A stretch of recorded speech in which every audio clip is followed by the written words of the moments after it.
वालेकुम सलाम नमस्ते सत श्री अकाल। उम्मीद करता हूँ फिट होंगे, बेहतरीन होंगे, अपनी लाइफ अच्छे से एंजॉय कर रहे होंगे। हम दोनों की तरह आज एक और वीडियो और उसका टाइटल है जी the shocking reality of the Kerala story the Chanakya dialogues with Major Gaurav Arya. ले जी एक और इनकी वीडियो है, क्योंकि कुछ रिक्वेस्ट आ रही थी कि इनकी और वीडियो भी करें और केरला स्टोरी पे भी करें। तो अभी देखते हैं कि स्टोरी कैसी है, क्योंकि हमने देखी नहीं है। कुछ इसका जिक्र कर रहे थे लास्ट वीडियो में। हाँ, जिसका जिक्र किया था ना इन्होंने, मेजर गौरव आर्या ने, वो वही वीडियो ये लेके आए हैं और उसी वीडियो पे अभी रिएक्शन देंगे। और ओरिजिनल वीडियो का लिंक डिस्क्रिप्शन में मौजूद होगा। बिल्कुल। और इनको भी सपोर्ट करें, हमें भी सपोर्ट करें। मेरा नाम है राणा मोहम्मद अली, मेरे साथ हैं Malik Shaklani Iqbal. So guys let's start.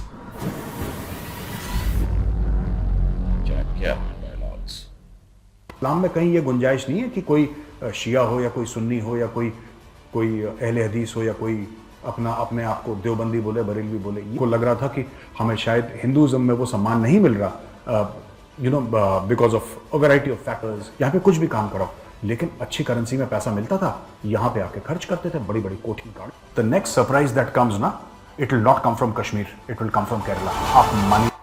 जय हिंद दोस्तों, मैं हूं मेजर गौरव आर्या और आप देख रहे हैं द चाणक्य डायलॉग्स। दोस्तों इस वीडियो को लाइक करिए, हमारे चैनल को सब्सक्राइब करिए, बेल आइकन दबाना बिल्कुल मत भूलिएगा। मैं माफी चाहता हूं दोस्तों, कल मैं वीडियो रिकॉर्ड नहीं कर पाया और आपको दूसरा गोलू सीरीज वाला वीडियो देखना पड़ा। मुझे एक्चुअली फूड पॉइजनिंग हो गई थी and I was in hospital for a few hours. तो गड़बड़ हो गया, थोड़ी सी वीकनेस थी, इसलिए I could not record the video. मैं कोशिश करूंगा कि मैं रेगुलर आपके साथ बातचीत करता रहूं। अच्छा दोस्तों, बड़ी आजकल बात चल रही है केरला स्टोरी। केरला स्टोरी मैं आपको बताता हूँ केरला स्टोरी जो मेरी समझ से क्या है। केरला में जो रेडिकलाइजेशन है वो नई बात नहीं है, खासतौर से Islamic radicalisation. This is not new for Kerala. अगर कोई बोले कि ये पिक्चर आई है इसलिए पता लगा है, नहीं, लोगों को बहुत साल पहले से पता था, सबको पता था। एजेंसीज वहां पे काम भी कर रही थी। वहां पे इंडियन मुजाहिदीन का सीमी के कई स्लीपर सेल्स, इन्होंने लोगों को गिरफ्तार भी करा, स्लीपर सेल्स को तोड़ा भी है। मैं आपको बताता हूं, ये एक पिक्चर में फिगर दिया है। 35,000 हिंदू और ईसाई लड़कियों को मुसलमान बनाया और फिर उनको भेजा वहां पे, सीरिया भेजा, कहीं और भेजा लड़ने के लिए। पहले तो मैं आपको ये बात बता दूं कि ये फिल्म मैंने देखी नहीं है, right. I have not seen this film, I will see this film, but मैंने बोला कि पहले मैं वीडियो रिकॉर्ड करूंगा कि एक मेरी अनबायस्ड नजर हो। देखिए बात यह है कि जब आप फिल्म देख लेते हैं तो आप फिल्म की कहानी सुनाना शुरू करते हैं। मैं वो करना नहीं चाहता, लेकिन तो मैं ये कहना चाहता हूं कि जो 35,000 लड़कियां कन्वर्ट हो गई केरला में, मुझे इस फिगर के बारे में जानकारी नहीं है। 35,000 हुई, 3,500 हुई, 350 हुई, 35 हुई, आई डोंट नो, लेकिन ये सिग्निफिकेंट लेवल का कन्वर्जन हुआ है। अब मैं आपको बताता हूं, एक कॉन्सेप्चुअल पहले उस पर बात करते हैं, ठीक है। We will not talk about love jihad, मैं आपको एक कॉन्सेप्चुअल लेवल पे समझाता हूं। एब्राहमिक फेथ्स में कन्वर्जन का होता है, जूज नहीं करते इतना, लेकिन क्रिश्चियनिटी में और इस्लाम में कन्वर्जन जायज है। और तबलीग वाले जो हैं, जो मुस्लिम हैं, तबलीग करते हैं, उनका काम ही यही है कि जो मुसलमान है वो बेहतर मुसलमान कैसे बने, जो मुसलमान है नहीं वो मोमिन यानी कि बिलीवर कैसे बने, मुसलमान कैसे बने। एक तबलीगी जमात भारत में भी काफी एक्टिव है और दुनिया भर में वो लोग अपना काम करते हैं। दोस्तों ऐसा है कि यूरोप, पूरा यूरोप आज की तारीख में क्रिश्चियन है। ये क्रिश्चियन था नहीं एक जमाने में, ये क्रिश्चियन था नहीं, ये क्रिश्चियन बना, राइट। क्यों? क्योंकि फिर सारे लोग कन्वर्ट कर गए क्रिश्चियनिटी में। खासतौर से यूरोप में आपने जोन ऑफ आर्क की पता नहीं स्टोरी सुनी है कि नहीं सुनी है, और लोगों की कि जिस तरीके से और भी, देखिए मैं आपको बताता हूं without getting into too much of detail. हुआ ये कि कन्वर्ट लोग करे गए। जो ईरान था, ईरान में तो ज़ोरास्ट्रियंस थे, जिनको हम पारसी बोलते हैं ना इंडिया में, वो थे। वो पूरे के पूरे दे बिकेम मुस्लिम्स, वो कन्वर्ट हो गए इस्लाम में। और कुछ ज़ोरास्ट्रियन जो हैं वो इंडिया आ गए। इंडिया में उनको शर्म मिली, आज की तारीख में वो खुशहाली की जिंदगी भारत में बिताई। इजिप्ट जो था, ये पूरा area, this was not a Muslim area, this became Muslim. Saudi Arabia मुस्लिम नहीं था, वो प्रॉफिट मोहम्मद आए उसके बाद वो मुस्लिम बना वो एरिया, राइट। भारत में 711 के पहले, मोहम्मद बिन कासिम के आने से पहले, यहां पे कोई भी मुस्लिम नहीं था भारत में। मोहम्मद बिन कासिम जो था वो एक जनरल था जो आया था सिंध में, राजा दाहिर के साथ उसकी लड़ाई हुई। वहां से फिर इस्लाम आया। लोग कहते हैं उसके पहले केरला में एक मस्जिद बना था और ये सब, लेकिन वो वाइड स्प्रेड नहीं था, वो इक्के दुक्के, मतलब ना कहने का ये कि व्हेन आई से कोई भी मुस्लिम था, मतलब इतनी तादाद में नहीं थे। तो ये सब जो थे धर्म, ये फैले हैं कन्वर्जन से। कुछ कन्वर्जन हुआ बाय फोर्स, नो डाउट, ये भी सच है कि कन्वर्जन बाय फोर्स हुआ। क्रिश्चियनिटी में भी बाय फोर्स हुआ। अच्छा, कोई भी क्रिश्चियन जो भी हार्डकोर बिलीविंग क्रिश्चियन है, मुस्लिम है, अगर आप उनको बोलेंगे कि कन्वर्जन आपका बाय फोर्स हुआ है तो उसको अच्छा नहीं लगेगा, क्योंकि कोई नहीं चाहता कि उसके मजहब के बारे में आप ये बोलें कि भाई तुमने तो तलवार दिखा के किसी को कन्वर्ट जबरदस्ती में। लेकिन फोर्स कन्वर्जन एक सच्चाई है। कुछ लोगों ने आउट ऑफ बिलीफ कन्वर्ट करा, ये भी सच्चाई है। कुछ लोगों ने लालच से कन्वर्ट करा, ये भी सच्चाई है। तो कन्वर्जन सिर्फ एक तरीके से नहीं हुआ कि सभी को बोला तुम्हें मार दो तो वो मुसलमान या क्रिश्चियन बन गए, ऐसा नहीं हुआ। अलग अलग तरीके से लोग अलग अलग जगह कन्वर्ट करे, सोशियो इकोनॉमिक कंडीशंस थी, लोग कन्वर्ट कर गए। हिंदूज में कई हिंदू इसलिए कन्वर्ट कर गए क्योंकि उनको लग रहा था कि हमें शायद हिंदुइज्म में वो सम्मान नहीं मिल रहा, because of variety of factors, variety of castes. वो मुस्लिम बने। बाद में जब वो मुसलमान बने तब उनको पता लगा कि सब कॉन्टिनेंट के मुसलमानों में भी उतनी ही कास्ट हैं जितनी हिंदुओं में है। और मैं पर्सनली जानता हूं मुस्लिम्स को जो इंटरकास्ट मैरिज नहीं करते, अमंग मुस्लिम्स नहीं करते, ये उनकी सच्चाई है। हां, इस्लाम के खिलाफ है ये, क्योंकि इस्लाम में इन सब चीजों की मनाही है। इस्लाम में इन सब चीजों की मनाही है, राइट? कि इस्लाम में बोला है कि सब बराबर हैं और अल्लाह के सामने, चाहे वो बादशाह हो, चाहे वो गुलाम हो, चाहे वो कोई भी हो, अल्लाह के सामने सब एक है, सिर्फ उसी के सामने सजदा करेंगे। ये इस्लाम सिखाता है। लेकिन इस्लाम तो कई और चीजें सिखाता है जो कई लोग नहीं मानते, राइट? तो जो लिखा है इस्लाम में वो चीज अलग है और जो एक्चुअल ग्राउंड पे हो रहा है उसमें जमीन आसमान का फर्क है। Now coming to the Kerala story. Kerala story का क्या, मैं आपको बताता हूं। इस्लामिक रेडिकलाइजेशन केरला में बहुत ज्यादा फैल रहा है। और ये आया कैसे केरला में?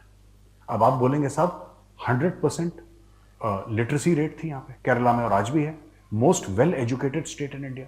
तो जिसको ऐसा लगता है कि एजुकेशन से रेडिकलाइजेशन खत्म हो जाता है, मुझे लगता है कि ये थ्योरी शायद सही नहीं है, शायद सही नहीं है। आई कुड बी रॉन्ग, हो सकता है मैं गलत बोल रहा हूं, लेकिन ये थ्योरी सही नहीं है, मुझे ऐसा लगता है, क्योंकि ये फिर केरला में नहीं होता। अच्छा, यही रेडिकलाइजेशन उत्तर प्रदेश में क्यों नहीं हुआ? क्योंकि यूपी में भी बहुत मुस्लिम्स हैं, ठीक है। हाँ, यूपी में अलग किस्म का है, लेकिन यूपी से आप ये नहीं देखेंगे कि कोई बहुत रेयर कोई होगा कि जो सीरिया चला गया लड़ने के लिए AK-47 लेके, या कश्मीर चला गया, ऐसा यूपी से नहीं होता, ऐसा मध्य प्रदेश से नहीं देखेंगे, ऐसा बिहार से नहीं। वो आपस में बाहुबलियों की लड़ाई है, माफिया की लड़ाई है, कम्युनल वायलेंस है, ये आप यूपी में देखेंगे, लेकिन ये सब नहीं देखेगा यूपी में, ना के बराबर है। कोई होगा इक्का दुक्का तो ठीक है, वरना यूपी से आप ये सब नहीं सुनेंगे, तो राजस्थान से ये नहीं सुनेंगे, आप कर्नाटक से ये नहीं सुनेंगे, आप आंध्र प्रदेश तेलंगाना से ये नहीं सुनेंगे, आप तमिलनाडु से ये नहीं सुनेंगे। केरला ही क्यों, मैं आपको बताता हूं। मैं केरला कई बार जा चुका हूं, बहुत अच्छे बड़े प्यारे लोग हैं और बड़े जिसको कहते हैं मेहमान नवाज किस्म के लोग हैं। प्रॉब्लम क्या हो गई मैं आपको बोलता हूं। केरला में लिटरेसी हुई, भारत में जॉब का इतना स्कोप नहीं था। मैं आज से 20-40 साल पहले की बात कर रहा हूं। आज तो भारत में बहुत नौकरी के अवसर हैं, तो ये नहीं हुआ करता था, राइट? अब इंसान कुछ तो करे, कुछ तो अपना तो पेट पालेगा इंसान, उसमें हिंदू भी शामिल, उसमें मुसलमान भी, सिख, ईसाई जो भी होगा वहां पे केरल में, सबको तो भूख लगती है। और भाई जैसे उत्तर प्रदेश में, दिल्ली में भूख लगती है, वैसे केरला में भूख लगती है। Everybody wants to eat at least 2 meals if not 3 a day। ये तो मजबूरी है इंसानों की, मेरी भी आपकी भी। तो केरला से बहुत सारे लोग क्योंकि एजुकेटेड थे, ये बाहर जाना शुरू हो गए, खास तौर से सऊदी अरेबिया, खास तौर से गल्फ, इन कंट्रीज में केरला वाले जाना शुरू हो गए। इसमें से शामिल टेक्निकल लोग, educationist, secretarial staff, nurses, medical doctors वगैरह वगैरह, बहुत लेवल से केरला में। एक जमाने में केरला की इकोनॉमी को जो लोग कहते थे एक जमाने में, जैसे उत्तराखंड की इकोनॉमी को बोलते हैं ना कि मनी ऑर्डर इकोनॉमी, तो एक जमाने में, मैं पहले की बात, आज की बात नहीं कर रहा, एक जमाने में केरला की इकोनॉमी को कहते थे मनी ऑर्डर इकोनॉमी। जैसे उत्तराखंड की इकोनॉमी को भी मनी ऑर्डर इकोनॉमी आज भी कहते हैं, क्योंकि सारे जितने भी कुमाऊनी गढ़वाली 50% तो फौज में है, ठीक है, और जो फौज में नहीं है उनमें से 90% ऐसे हैं जो फौज में जाना चाहते थे। तो वो है कल्चर वहां का, उत्तराखंड का। उसी प्रकार से ये यहां पे लोग आ गए, ठीक है। अब ये लोग जब गए गल्फ ना, उस जमाने में गल्फ में नया नया तेल निकला था, नया नया पैसा आया था सऊदी अरब में। और जब पैसा आया, अच्छा सऊदियों ने तो जमीन से तेल नहीं निकाला, सऊदियों को तो ये भी नहीं पता था कि जमीन के नीचे तेल है। They did not have any idea कि ये जो है ये है क्या। ये तो अंग्रेज ने, गोरे ने बताया कि यार ऐसे ही ये बड़ी इंपॉर्टेंट चीज है, बड़ी बेशकीमती चीज है जो आपकी जमीन के नीचे से निकली है। जब ये सब हुआ, वहां पे नया तेल का पैसा आया, तो लाइफस्टाइल आपने देखा होगा, अपने वीडियोस में देखा होगा किस तरीके से शेखों के पास खूब सारा पैसा आ गया और वो रोल्स रॉयस और ये सब गाड़ी, बड़े बड़े महल अचानक बनना शुरू हो गए। उन लोगों ने महल बनाने शुरू कर दिए जिनके बाप दादा झोपड़ियों में रहते थे, और जिनके बाप दादाओं के पास, अगर किसी के पास घोड़ा होता था तो कहते बहुत अमीर आदमी है। भेड़ बकरियां चराने वाले, बेडोइन कहा जाता है इनको, ये जनरली बेडोइन्स थे अरब साइड में। ये सब ना, तेल आने से पहले ये सब खाना बदोश थे, एक जगह से दूसरी जगह जाना और भेड़ बकरियां चराना। और एग्रीकल्चर ज्यादा था नहीं क्योंकि रेती रेत वाला एरिया है, तो बहुत गरीब हुआ करते थे। अचानक रातों रात सोना उगलने लगी जमीन और इनकी किस्मतें बदल गई। तो कई सारी चीजें आई उसके साथ, और एक चीज आई, प्रोपोगेशन ऑफ वहाबी इस्लाम। जो वहाबिज्म का प्रमोशन और प्रोपोगेशन आया, वो कैसे आया? एक सर्टन लाइफस्टाइल, बड़े बड़े मस्जिद बने वहां पे एयर कंडीशनड, ठीक है, बड़े बड़े मस्जिद एयर कंडीशन बने, एक लाइफस्टाइल हो गया लोगों का। टैक्स फ्री इनकम थी और लोग फिर काम करना, जो बड़े मेहनती लोग थे, अरब लोग जो बड़े मेहनती हुआ करते थे, लेकिन जो उनकी नई नस्ल थी, दे स्टॉप्ड वर्किंग, ठीक है, वो बन गया कफील, वो मेहनत नहीं करना चाहता था। और अभी भी एक कल्चर है वहां पे कि लोग बड़े अच्छे हैं, बड़े, दे आर वेरी हॉस्पिटेबल, लेकिन वहां पे अभी भी एक कल्चर है कि जो वर्किंग क्लास है वहां पे, वो या तो इंडिया से जाएगी, पाकिस्तान से, बांग्लादेश से, मलेशिया से, इंडोनेशिया, फिलीपींस, ऐसे ऐसे कंट्रीज से वहां पे लोग जाके, क्योंकि वहां पे पैसा बहुत था। अच्छा, जो इंडियन मुस्लिम्स थे, और अगर आप हिस्ट्री देखें इस्लाम इन केरला की, आप देखेंगे there was a very benign form of Islam in Kerala. जिसको भी लगता है दोस्तों कि इस्लाम एक होमोजीनियस रिलीजन है, that's not true. It is intended to be homogeneous. इस्लाम का हर समय यह था कि वो होमोजीनियस बने, ठीक है। मुसलमान जो मंगोलिया में है, वो भी वही एक जिंदगी फॉलो करे जो एक पाकिस्तान का, भारत का, सऊदी अरब का या फिर बांग्लादेश का ये मुसलमान फॉलो करे। ये आइडिया वही था, लेकिन ये बन नहीं पाया क्योंकि कल्चरल ट्रेट्स आ गए, ठीक है ना, कल्चरल ट्रेट्स। आपको ये दिखेगा, और ये हर जगह होता है, this is a very human thing, मैं इसको गलत नहीं समझता, ये बड़ी ह्यूमन सी चीज है। तो जब खासतौर से केरला में क्यों हुआ ज्यादा, क्योंकि ज्यादा केरला वाले लोग, and they were introduced to Wahhabi Islam. ये जब मस्जिद गए तो वहां पे तो इनके टाइप का मस्जिद होता नहीं, गांव में होता है दोस्तों। गांव में मैं आपको बताता हूं, मैं रामपुर जा रहा था, मैं अक्सर जाता था रामपुर में एक गांव है, ठीक है, मैं नाम नहीं लूंगा उस गांव का क्योंकि अच्छा नहीं लगता, और उस गांव की पूरी मुस्लिम पॉपुलेशन है, और उस गांव की ऐसी ज्यादा कोई पॉपुलेशन नहीं है, ठीक है, छोटा गांव है, रामपुर के बिल्कुल बाहर है ना। मैं वहां पे, मैं एक कंपनी के लिए काम करता था जिसकी तकरीबन 100 एकड़ जमीन थी वहां पे। आई वॉज वेरी सरप्राइज्ड, वहां पे एक गांव के अंदर 2 मस्जिद हैं, एक तुर्कों का और एक पठानों का। जो तुर्क है वो अपने मस्जिद में जाएगा, पठान अपने मस्जिद, ये मैंने खुद देखा हुआ है अपनी आंखों से, इसलिए मैं बता रहा हूं, तो किसी की कही सुनी बात नहीं बोल रहा मैं आपको। yes, तो ये हुआ जब ये गए ना वहां पे, तो they were influenced by Wahhabi Islam, which is a very radicalized form of Islam. वहाबी इस्लाम ओरिजिनल इस्लाम नहीं है जो प्रॉफिट मोहम्मद के समय का है। ये इन्होंने सबने अपने आइटरेशंस करे, सबने अपने जो ट्रांसलेशन करे और अपने हिसाब से इस्लाम को बनाया। बिल्कुल सही कह रहे हैं। इस्लाम में कहीं ये गुंजाइश नहीं है कि कोई शिया हो या कोई सुन्नी हो या कोई अहले हदीस हो या कोई अपने आप को देवबंदी बोले, बरेलवी बोले। ये सब बाद में मौलवियों ने, मौलानाओं ने अपने अपने गेम बजाने शुरू करे यहाँ पे, ठीक है। तो वहां पे these people were introduced to that Wahhabi Islam. फिर ये जब वापस आए तो एक रेडिकल माइंडसेट काफी लोग लेकर आए, और एक और आइडिया था, ये मुझे कई लोगों ने बताया, बड़ी इंटरेस्टिंग चीज है। और अगर आप किताब पढ़ें ना, एमजे अकबर की किताब है, MJ Akbar has written a book called shade of swords. Shade of swords अगर आप पढ़ेंगे तो आपको पता लगेगा कि माइंडसेट क्या था। कि देखिए, अल्लाह ने सऊदी अरब को बड़ी चीजों से, बड़े नियमतों से नवाजा है, तेल है, क्यों? क्योंकि वो अच्छे मुसलमान हैं। तो अगर तुम अच्छे मुसलमान बनोगे तो तुम्हें भी ये बेनिफिट्स मिलेंगे। ये एक माइंडसेट डेवलप करा गया लोगों का, और ये माइंडसेट गलत था। क्योंकि ऐसा कुछ भी नहीं है, कुरान में ऐसा कुछ भी नहीं लिखा, लेकिन लोगों के दिमाग में माइंडसेट डेवलप करा गया और वो वहां से आए रेडिकलाइज्ड।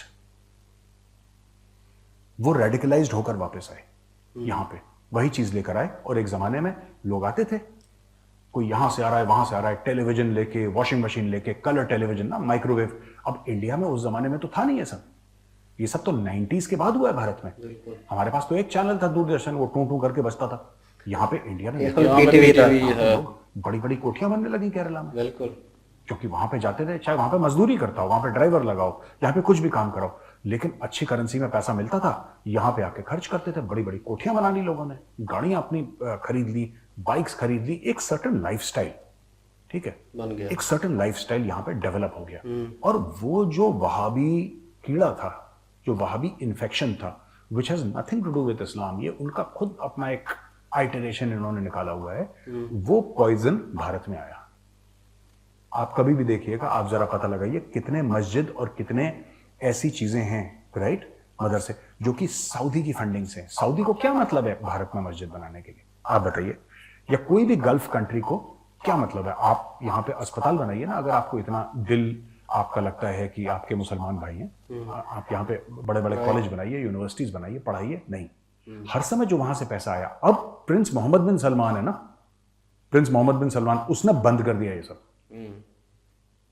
उसको पता था कि क्या जहर फैला रहे हैं ये लोग, और सऊदी अरब को भी नुकसान हो रहा है।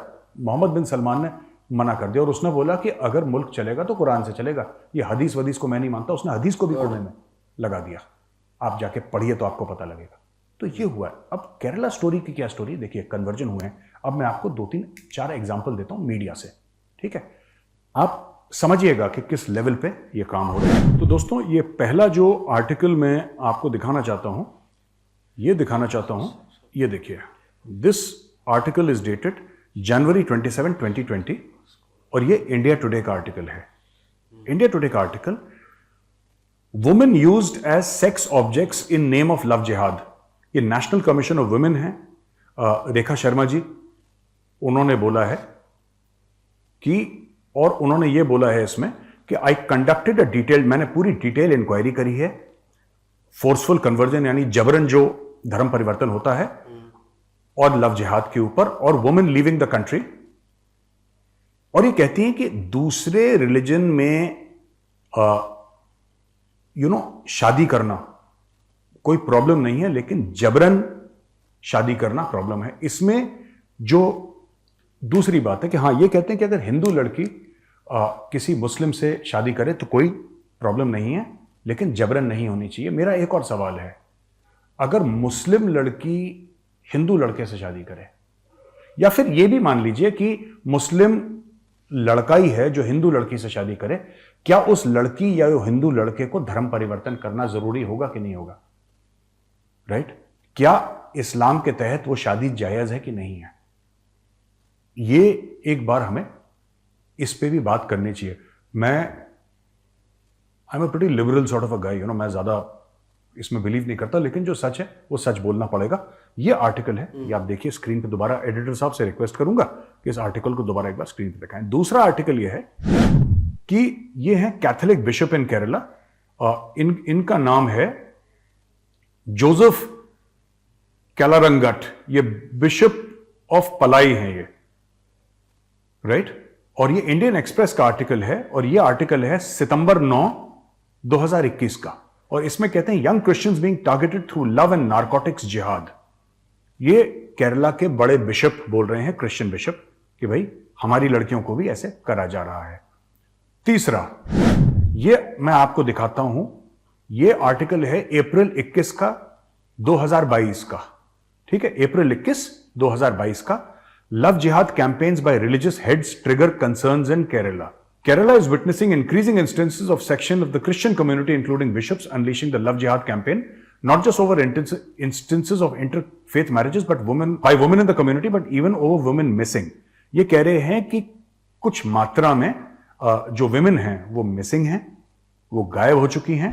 ये आर्टिकल है 15 जनवरी 2020 का, और ये कहता है कि Christian girls in Kerala being killed in the name of love jihad. ये Christian body है, तो Syro Malabar Synod, a Christian body based in northern Kerala, has claimed Christian girls in Kerala being killed in the name of love jihad. ठीक है जी।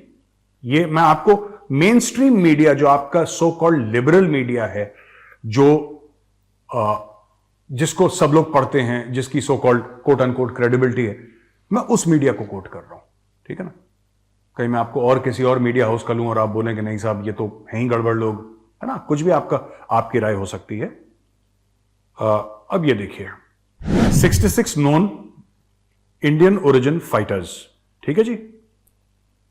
Islamic state जो है उसमें Indian origin fighters हैं। मैं आपको इसमें ना कई सारे कारण हैं दोस्तों, ये जो पूरा मामला चल रहा है ना, इसमें कई सारे कारण हैं और मैं आपको यह भी बताना चाहता हूं कि होता क्या क्या है इसमें। आखिरी जो आर्टिकल मैं कोट करूंगा, हमारे मित्र हैं, बड़े करीबी मित्र हैं, कर्नल डेनी, जो एक समय पे चाणक्य फोरम के साथ थे, अब वो नहीं है, अपने इंटरेस्ट परस्यू कर रहे हैं। ये केरला के रहने वाले हैं कर्नल डेनी, और कर्नल डेनी को आप कभी कभी टेलीविजन पे देख लेंगे।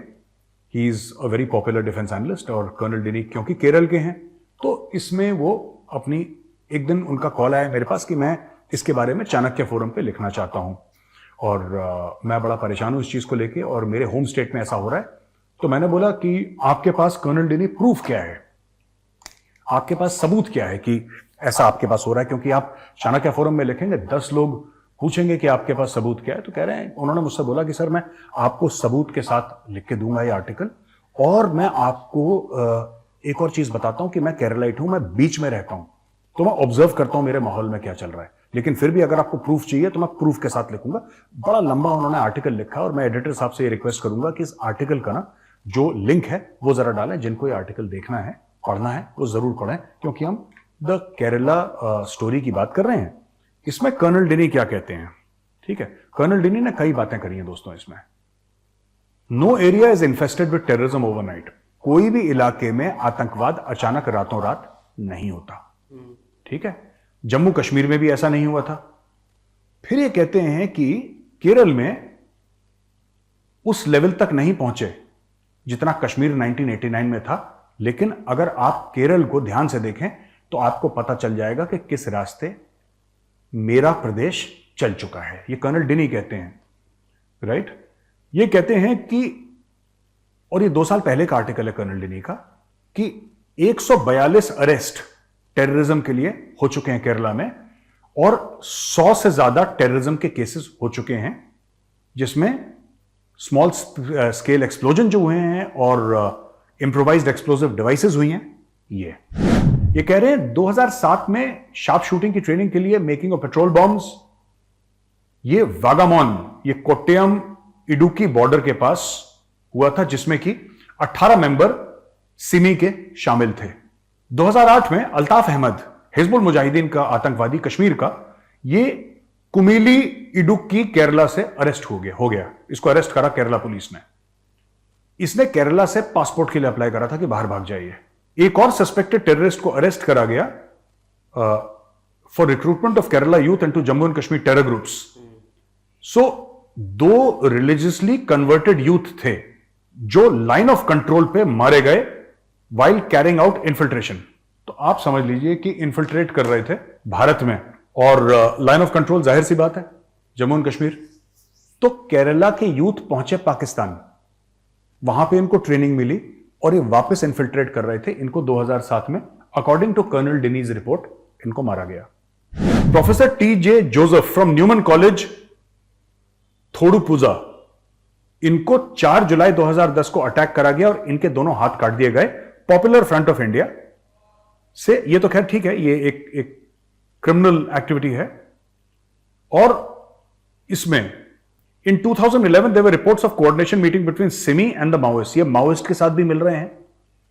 और नेशनल इन्वेस्टिगेशन एजेंसी 2012 में एनआईए ने बोला है कि huge racket of printing fake Indian currency note FICN in Kerala during the NIA south zone coordination committee conference in Thiruvananthapuram held on 11th August, it was reported that Kerala is the fountainhead of Islamist terror operations in the country. ये बहुत लंबा चौड़ा article है दोस्तों, ये फिर 50 minute का 1 घंटे का हो जाएगा पूरा एपिसोड, मैं करना नहीं चाहता। लेकिन मैं बता दूं कि ये देखिए माइंड कैसे चेंज करा जा रहा है।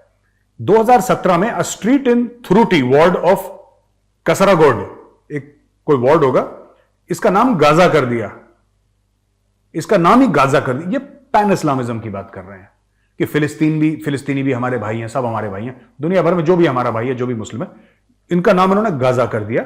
This was close to the Padanna village from many youth had gone missing in 2016 and later found to have joined ISIS in Syria. This year also saw a report of at least 10 Malayali youth getting killed in Syria. ठीक है ना. अब मैं आपको बताता हूं दोस्तों, ऐसा है वो 32-35 हजार लड़कियां कन्वर्ट हुई और विदेश गई और वहां पे वो खत्म हो गई या वापस आई. मुझे इसके बारे में नहीं पता कि करेक्ट फिगर क्या है, लेकिन यह बात सच है कि लड़कियां गई हैं, लड़कियों का जबरन कन्वर्जन हुआ है. क्योंकि इसमें सिर्फ हिंदू नहीं बोल रहे, इसमें ईसाई भी बोल रहे हैं कि तुमने हमारी लड़कियां उठा ली. राइट. इसमें जो ईसाई जो बिशप्स हैं, जो इनके पास्टर्स हैं, जो इनके जो टॉप लोग हैं, जो क्लर्जी है क्रिश्चियंस की केरला में, उन्होंने भी वो भी रो रहे, पीट रहे, गुहार लगा रहे कि हमारी बेटियों को तुमने गायब कर दिया. ऐसा हुआ है. तो दोस्तों, कर्नल डेनी की भी रिपोर्ट यही कहती है, जो उन्होंने पूरी रिसर्च करके बनाई और जो मीडिया में आया, मैं आपको सिर्फ वही बता रहा हूं. इसमें मैं अपनी राय कुछ नहीं दे रहा, लेकिन मैं एंड में अपनी राय जरूर दूंगा. और एंड में बस मैं आपको एक चीज बोलना चाहूंगा दोस्तों, वन सिंपल थिंग यार, छोटी सी बात. आपको मैं कई बार कह चुका हूं, आज मैं ऑन रिकॉर्ड दोबारा बोल रहा हूं, the next surprise that comes ना, it will not come from Kashmir, it will come from Kerala. आप मानिएगा मेरी बात, जो मैं आपसे कह रहा हूं, आप मानिए मेरी बात. Next surprise will come from Kerala. जो श्रीलंका में अटैक्स हुए थे, जो बॉम्बिंग हुई थी, बाद में पता लगा कि इंडिया से उनके स्रोत जाते थे केरल से होते हुए ऊपर. देखिए, ये जो टेररिज्म है ना, कितना कितना समय लगता. अगर केरल का यूथ, राइट, अगर केरल का यूथ सीरिया पहुंच सका, और मैं सारे केरल के मुस्लिम बच्चों को नहीं कह रहा है, ठीक है, this is a small number of people who are doing this and bringing a bad name to the entire community. लेकिन हमें एक बात समझनी होगी, अगर वो लोग जो भी गए हैं, according to media reports, right, जो भी गए हैं सीरिया लड़ने के लिए, जो भी गए हैं बाहर लड़ने के लिए, इस्लामिक स्टेट और अलकायदा जैसी खूंखार ऑर्गेनाइजेशंस के लिए, उनको कितना समय लगेगा केरल से कश्मीर पहुंचने के लिए. और ये दिखाता भी है वहां पे एनआईए ने जिसको अरेस्ट करा है कि वो रिक्रूटमेंट कर रहा था वहां पे. वो केरल के जो रेडिकलाइज्ड मुस्लिम यूथ हैं, उनको बोल रहा था कि तुम जाके कश्मीर में जाके लड़ो. अभी तक हुआ नहीं है मामला ये, लेकिन can you deny the fact कि हो सकता है. Shouldn't we be careful. इसलिए मैं कह रहा हूं, इसमें सबसे बड़ी जिम्मेदारी है जो एल्डर्स हैं ऑफ द कम्युनिटी. मैं तो यही समझता हूं, देखिए पुलिस तो बाद में आएगी जब आएगी. एल्डर्स ऑफ द कम्युनिटी, कि आप बच्चों को समझाएं कि यहां पे देश के लिए काम करें, केरल के लिए काम करें. Such a beautiful state, God's own country. आप यहां पे उनके लिए काम करें और अपने परिवार के लिए काम करें, अपनी वेलबींग, अपने फ्यूचर के लिए काम करें. इन सब चीजों में कुछ नहीं रखा. कहां गया अलकायदा, कहां गया इस्लामिक स्टेट, ये कहां गए ये सारे टेररिस्ट ऑर्गेनाइजेशन? सबके सब खत्म हो गए. ये बच्चों को झूठा चूरन दिखा देते हैं कि तुम ऊपर जाओगे तुम्हें 72 हूरें मिलेंगे. किसी को कख नहीं मिला आज तक. ठीक है. So I think you should take note और इस चीज पे जरा ध्यान रखिएगा कि ये जो थ्रेट है केरला से, ये रियल है. मैं फिर कह रहा हूं, कितनी लड़कियां कन्वर्ट हुई, कितनी लड़कियां गई, हजारों थी, 100 थी, मुझे इसके बारे में नॉलेज नहीं है. तो मैं इसके बारे में मैं ये नहीं कह रहा कि केरला स्टोरी जो फिल्म है वो बिल्कुल सच है या झूठ है. मैं उस पर कमेंट नहीं कर रहा क्योंकि मेरी नॉलेज नहीं है. लेकिन मैं आपको बता रहा हूं, केरला से थ्रेट जेन्युइन है. ये 100% जेन्युइन थ्रेट है और ये किसी ना किसी दिन देश में बम की तरह फटेगा. और वो जो ये धमाका होगा ना, मैं फिर कह रहा हूं, ये कश्मीर से नहीं होगा, इस बार केरल से होगा. इस चीज का ध्यान रखिएगा. ये वीडियो देखने के लिए बहुत बहुत धन्यवाद दोस्तों. अगर वीडियो पसंद आए तो वीडियो को लाइक करिए, हमारे चैनल को सब्सक्राइब करिए, बेल आइकन दबाना बिल्कुल मत भूलिएगा. जय हिंद, वंदे मातरम, भारत माता की जय. सो गाइस, सबसे पहले तो ये बात करते हैं कि ये जो इन्होंने शुरू में बात की है कि जो इस्लाम था वो उसको मतलब ये अपने तरीके से जो है ना वो यूज़ कर रहे हैं ये जितने भी लोग हैं. और वाकई ये बात ठीक है क्योंकि हम फिरकों में बढ़ चुके हैं. और जो फिरके, हालांकि हमें ये आर्डर ही नहीं है कि फ़िरकों में बटें. हमें आर्डर ये है कि तुमने फ़िरकों में नहीं बटना, एक ही रहना है. लेकिन लोग जो हैं वो अपने अपने मुल्ला की सुनते हैं. तो फिर हम भी पहले यही ऐसे ही थे किसी फ़िरके से, सुन्नी से, अभी भी सुन्नी है. लेकिन ये है कि हमने वो जो मतलब एक वो कहते हैं ना कि इंतहा मतलब पहुंच जाना कि ये है सिर्फ उसी को पसंद करना, किसी दूसरे फ़िरके की कोई चीज़ अच्छी है तो उसको भी रिजेक्ट कर देना. तो वो हम ऐसे ही थे. लेकिन अभी जो है वो हम आप लोगों को बता दें कि मिर्ज़ा मोहम्मद अली इंजीनियर, अगर मुस्लिम कोई सुन रहे हैं तो वो जरूर सर्च कीजिएगा, उनको सुनिएगा. वो आपको बताएंगे कि असल मुस्लिम क्या है और वो कुरान और हदीस के मुताबिक आप लोगों को बताएंगे. और उनको हम सुनते हैं. और अभी जो है हमने सारे फ़िरके किस्म के छोड़ दिए. सब फ़िरकों को मानते हैं लेकिन मुस्लिम और हम मुस्लिम ही हैं. हम कोई फ़िरका बाजी पे नहीं पढ़ रहे. और बाकी इन्होंने ये बात ही कही है कि फ़िरकों में पढ़ के जो ये सारा कुछ हुआ है. और लोगों ने अपने हिसाब से ही दीन को चलाना शुरू कर दिया है। बिल्कुल और लेकिन दीन ने ये सब कुछ नहीं इनको सिखाया था। और दीन तो कहता है कि किसी बेगुनाह की जान लेना पूरी इंसानियत की जान लेना है। बिल्कुल। तो वो लोगों को नज़र नहीं आता और इनको बदतर हुरों की पड़ी हुई है। बदतर हुरें इनको नहीं मिलेंगी, बदतर डंडे मिलेंगे और वो भी पीछे से जहन्नम में जाके, अगर किसी एक बेगुनाह को भी कत्ल कर दिया बिल्कुल। तो जाहिर है जब बम धमाका होता है कितने तो बेगुनाह कितने बेगुनाह होते हैं, मासूम बच्चे होते हैं, वहाँ पे औरतें होती हैं जिन्होंने कभी किसी का कुछ नहीं बिगाड़ा होता, बिल्कुल तो उनको मतलब ये कत्ल करते हैं तो ये सीधा जहन्नमी है। जहन्नमी है। तो कोई भी No doubt। टेररिस्ट जितने भी हैं, ये जो बम धमाके करते हैं, ये कभी भी मुसलमान नहीं हो सकते। ये इनका खुद का अपना दीन है, सिर्फ नाम यूज़ हो रहा है कि ये मुसलमान है, और पूरी कम्युनिटी को इन्होंने बदनाम किया हुआ है। और इन टेररिस्ट के खिलाफ हम भी हैं, हम मुस्लिम हैं, हम भी खिलाफ हैं इनके। बिल्कुल। और उनकी बात भी ठीक है कि हर कोई एक जैसा नहीं होता। कुछ 10% या 5% ऐसे होते हैं जिनका दिमाग जो है वो ब्रेन वॉश कर दिया जाता है, तो फिर वो इस चीज़ में पड़ जाते हैं। जैसे हो सकता है वो बातें ठीक हों कि जबरन कन्वर्ट करके उनका ब्रेन वॉश करके ले जाते होंगे, हम मानते हैं। और इस्लाम में जबरन कन्वर्जन गुनाह है। तो अगर लोगों को पता हो, तो जो मुस्लिम है उनको कह रहा हूँ, तो जबरन किसी को भी आप लोग जो है कन्वर्ट नहीं कर सकते। अगर तबलीग करना एक अलग चीज़ है, अपने दीन के बारे में बताना एक अलग चीज़ है, लेकिन उसको ये नहीं कह सकते कि आ जा, नहीं तो मैंने तुम्हें मार देना है। जबरदस्ती। अगर उसका दिल है तो आए, नहीं है तो अपने दीन में खुश रहे, उसको तंग ना करें आप लोग। बिल्कुल। तो यही है सिर्फ। और बाकी जबरन के खिलाफ हम भी हैं। और जो केरला में हो रहा है, तो अगर तो ये सच है तो ये गलत हो रहा है ये रुकना चाहिए। और ये वाकई रुकना चाहिए। अगर ये मतलब वो तो केरला वाले ही जानते हैं ना, अभी हम यहाँ पे बैठे हुए हैं, हमें नहीं पता कि वहाँ पे क्या चल रहा है। अभी तो सिर्फ वो एक मूवी आई है तो उसकी वजह से ये सारी न्यूज़ जो है ना वो ऊपर आ रही है, हाईलाइट हो गई है। बिल्कुल। तो अगर ये ऐसा कुछ नहीं है तो जो ये बातें फैला रहा है उसको मतलब बंद करना चाहिए। अगर वाकई है ऐसा कुछ जबरन कोई कन्वर्जन हो रही है तो उसको बंद होना चाहिए, उसको बंद करना चाहिए। और ये मुसलमानों को मिल के करना चाहिए। अपने मुसलमान इस्लाम को बदनाम कर रहे हैं जो, उनको मार देना चाहिए। बिल्कुल। और ऐसे लोगों को मैं कहता हूँ कि चौक में फांसी देनी चाहिए जो किसी पे भी बम धमाका करता है जाके, इबरत का निशान बने। और चाहे कोई भी हो। और ना, और हाँ, कोई ज़बरदस्ती अगर किसी को कन्वर्ट करता है उसको भी मार दे, वो भी इजाज़त नहीं है कि किसी को तंग करना। तो अगर आप लोगों को कोई ज़बरदस्ती अगर कन्वर्ट करेगा, आपको कहेगा कि आ जा नहीं तो मैं मार दूंगा, तो आप पे क्या गुजरेगी। तो इसीलिए आप लोग भी, मैं मुस्लिम से कह रहा हूँ कि आप लोग भी ऐसा कदम ना उठाइएगा कभी भी, क्योंकि जबरन कन्वर्जन गुनाह है और जबरन कन्वर्जन की कोई इजाज़त नहीं है। और ये तो आप लोगों को पता ही होगा। और क्योंकि नबी पाक सल्लल्लाहु अलैहि वसल्लम जो हैं वो भी तबलीग करते थे, उनको भी यही था कि आप छोड़ दें, आप बस अपना तबलीग करें, बाकी जो भी है अपने दीन पे रहता है, ठीक है, आता है तो वो मैं देख लूँगा, ये अल्लाह ने कहा है। तो आप लोग कौन होते हैं कि आप लोग बड़े हो गए हैं, तो आप लोगों को किसने इख्तियार दे दिया कि आप किसी को जबरन जो है वो कन्वर्ट करें। तो ऐसे ही पता नहीं कहाँ से ये सारी चीज़ें सुन लेते हैं, किसी एक मौलवी के पीछे लग जाते हैं, तो बस फिर वो ब्रेन वॉश करके जो है वो सारा कुछ। यहाँ पे भी ऐसे ही होता है कि मार दो जी, वो गुस्ताख है जी, ये है जी, वो है जी, पता भी नहीं होता कि गुस्ताख होता कौन है, ठीक है। तो ऐसे ही उठ के मार देते हैं। और अभी क्या पता हम भी, हमारे मुंह से भी कुछ ऐसा निकल जाए तो हमें भी गुस्ताख करार दे के जो है ना वो हम पे भी फतवे लगे हों और हमारे इधर भी गन पॉइंट लगी हो, पीछे से फायरिंग चल रही हो और आगे के हम भाग रहे हो। तो ऐसा ही होता है, यकीन करें। लेकिन ये नहीं पता कि उनसे ज़्यादा हमें पता होता है। और लेकिन ये है कि ओवरऑल इन्होंने वीडियो अच्छी क्रिएट की है। वीडियो के बारे में बात करते हैं केरला स्टोरी के बारे में, तो वो हमने वैसे देखी नहीं है, लेकिन अगर ये वाकई कन्वर्जन हो रही है तो बहुत गलत है। और जो वहाँ पे लड़ने के लिए भेजते हैं, अगर कोई अपनी मर्जी से वहाँ पे मतलब कोई जाता है तो वो उसकी अपनी मर्जी है ना। आप लोग कौन होते हैं कि किसी को ज़बरदस्ती सारा कुछ करवाने के, तो आप ये नहीं करवा सकते।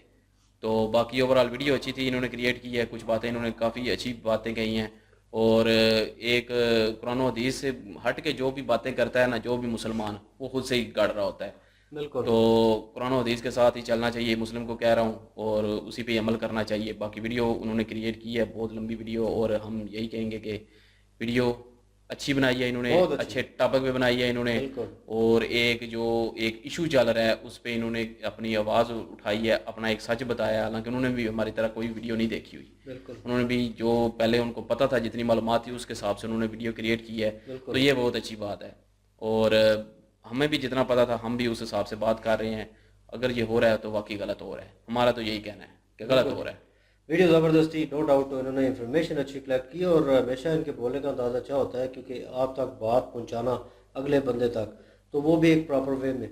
उन्होंने माइनर चीज़ को सबसे पहले ये क्लियर कर दिया कि यार मैंने ये मूवी नहीं देखी, आप लोगों ने मेंशन किया है, लेकिन मैं अपना पॉइंट ऑफ व्यू रखना चाहता हूँ ताकि मैं अपनी बात जो है क्लियर कट कर सकूँ। ये ना कोई बाद में बोले नीचे कमेंट्स में कि यार आपने वो मूवी देखी है तो उसको उसके बिहाफ से बात कर रहे हैं आप। तो उन्होंने क्लियर कट अपना पॉइंट ऑफ व्यू 100% दिया है। तो मेरे ख्याल में जो कन्वर्जन टाइप हो रहा है अभी जो चल रहा है वो उसको वाकई बंद होना चाहिए। लेकिन यह है कि ये गवर्नमेंट के लिए अलार्म दे दिया है इन्होंने। एट द एंड उन्होंने मेंशन कर दिया कि अगला जो है वो काम केरला से होने वाला है। तो मीन्स कि एक किस्म का नुक्ता, एक डॉट दे दिया है कि यार यहाँ से हो सकता है, ये कुछ हो गया है, वो सीरिया में पहुँच गए हैं, कैसे पहुँच गए और किस तरह पहुँच गए और आपकी एजेंसियों को पता तक नहीं है। तो ये आपके नीचे हो रहा है ये काम, आपके साए तले हो रहा है और आपको पता नहीं है, तो ये कैसे हो सकता है। तो बाकी जहाँ तक कन्वर्जन की बात है तो कुछ लोग जो हैं वो अकीदत में, प्यार मोहब्बत में इतना आगे चले जाते हैं कि वो असल हकीकत जो होती है, सच और झूठ में फ़र्क जो होता है वो भूल जाते हैं कि हम राइट पे कहाँ हैं, रॉन्ग कहाँ हैं। तो अकीदत, प्यार मोहब्बत का ये मतलब नहीं है कि आपको सच को सच और झूठ को झूठ ना कह सके। तो ये चीज़ जो है ये बीच में ये फ़र्क होना ज़रूरी है। जैसे उस्ताद शागिर्द के नज़दीक होता है कि वो बच्चा आगे से सवाल करता है कि ये नहीं है, ये है, ये ऐसे ऐसे क्यों है, तो ये चीज़ ख़त्म हो जाती है अकीदत, प्यार मोहब्बत में। वो बिल्कुल उसके साथ जुड़ जाते हैं। वो गलत कर रहा है तो वो भी उसके साथ गलत कर रहे होंगे, लेकिन उनको पता नहीं होगा। तो ये ब्रेन वॉश होता है। तो यहाँ से ये कहानी शुरू होती है। और जैसे कन्वर्जन उन्होंने लड़कियों को किया है, ढाई लड़कियों को भी किया है, तो ये मामला तो बहुत ज़्यादा बड़ा है। और जिसको लेके आए हैं अभी मेरे ख्याल में ये देख लें सोशल मीडिया की पावर के एक मूवी बनी है तो हम तक भी इंफॉर्मेशन पहुंची है कि यार ये कुछ हो रहा है। और वैसे एक बात हालांकि वीडियो केरला की हमने बरार भाई की वीडियो भी है, हमने हाँ, reaction बिल्कुल। दिया, आप लोगों ने देखी होगी। बिल्कुल। और उसमें भी वो उसमें मतलब भी कितने कोई जिक्र नहीं हुआ, कोई कुछ जिक्र ऐसा नहीं। नहीं, बड़ा पुरस्कुनिया सा माहौल बड़े है वहाँ पोलाइट पे से और लोग थे यकीन और करें बड़ा माहौल था वहाँ पे और तो हम पता एंजॉय भी कर नहीं रहे था थे। हमें। नहीं पता था। और ये लास्ट वीडियो इनकी की थी हमने गौरव जी की, तो इनकी वीडियो में एट द एंड उन्होंने कहा जी लोगों ने मेंशन किया तो हम करेंगे। तो मैंने कहा वो मूवी होगी उसके रिलेटेड, लेकिन उस पर लिखा हुआ था based on a true story. तो जो ट्रू स्टोरी के मामलात होते हैं उनमें कहीं ना कहीं सच्चाई होती है। और इन्होंने बयान कर दिया अभी मूवी देखेंगे और उसके बाद भी एक वीडियो आएगी तो उसको भी देखना होगा कि यार उसमें इन्होंने पॉइंट ऑफ व्यू पिछली वीडियो के साथ हाँ चेंज बिल्कुल। हुआ था। इन्होंने एक और बात कही ना कि मुझे पता नहीं है, फिगर 35,000 है, 3.5 नहीं है, पता। 3500 है। तो यार एक भी हो, एक को भी अगर कन्वर्ट करके यहाँ वहाँ पे जबरदस्ती भेजा तो गलत है। गलत है और ये गुनाह है। और वाकई इन्होंने बातें ठीक की हैं। ये ऑन द स्पॉट बात करते हैं और बड़े पोलाइट तरीके से करते हैं। कभी कभार वो गुस्से में हो जाते हैं क्योंकि एग्रेशन जो है वो ज़रूरी होता है। जब अपने मुल्क की बात आती है, अपनी मुल्क की सिक्योरिटी की बात आती है तो बंदा फिर हाइपर होता है। ये चीज़ें जो है ये गलत हो रही हैं। और बीच में फ़िरकों की बात की है, वहाँ पे बहुत मज़ा आया है, यकीन माने। मैं फिरकों खुश का हो तो गया। बात बिल्कुल ठीक है ये। उन्होंने 100% ऑन द स्पॉट ठीक बात की है। और कुछ मुसलमान जो है वो जो फ़िरकों से बहुत ज़्यादा ताल्लुक़ रखते हैं ना, बहुत ज़्यादा मैं चिपके इन हुए हैं। फिरकों से उतार चुका हूँ, यकीन हाँ, करें। वो जो चिपके हुए हैं ना उनको गुस्सा आएगा, लेकिन ये हकीकत है और हम बिल्कुल थोड़ा सा इस गौर चीज़ से करें। हट गए हैं। और ये है कि वीडियो ज़बरदस्त थी, इंफॉर्मेशनल वीडियो थी, अच्छी वीडियो थी और उन्होंने ऑन द स्पॉट जो है बिल्कुल एग्जैक्ट चीज़ें बताई। और आई होप ये वीडियो आप लोगों ने एंजॉय की होगी। हम लोगों के साथ अगर एंजॉय की तो प्लीज़ वीडियो को लाइक करें, शेयर करें, हमारे चैनल को सब्सक्राइब करें, लाइक शेयर ठोक दिया करें। इनके माध्यम से ही ठोक दें क्योंकि इनके तो ठीक ठाक माशाल्लाह सब्सक्राइबर होंगे और फैन फॉलोइंग भी है माशाल्लाह। तो लिंक जो है वो भी डिस्क्रिप्शन में मौजूद होगी, चाहे विजिट करें, चेक करें, सपोर्ट करें। इंशाल्लाह मिलते हैं नेक्स्ट वीडियो में। अपना ख्याल रखिएगा, दुआ में याद रखिएगा। तब तक के लिए अल्लाह अल्लाह हाफिज़, हाफिज़, पीस।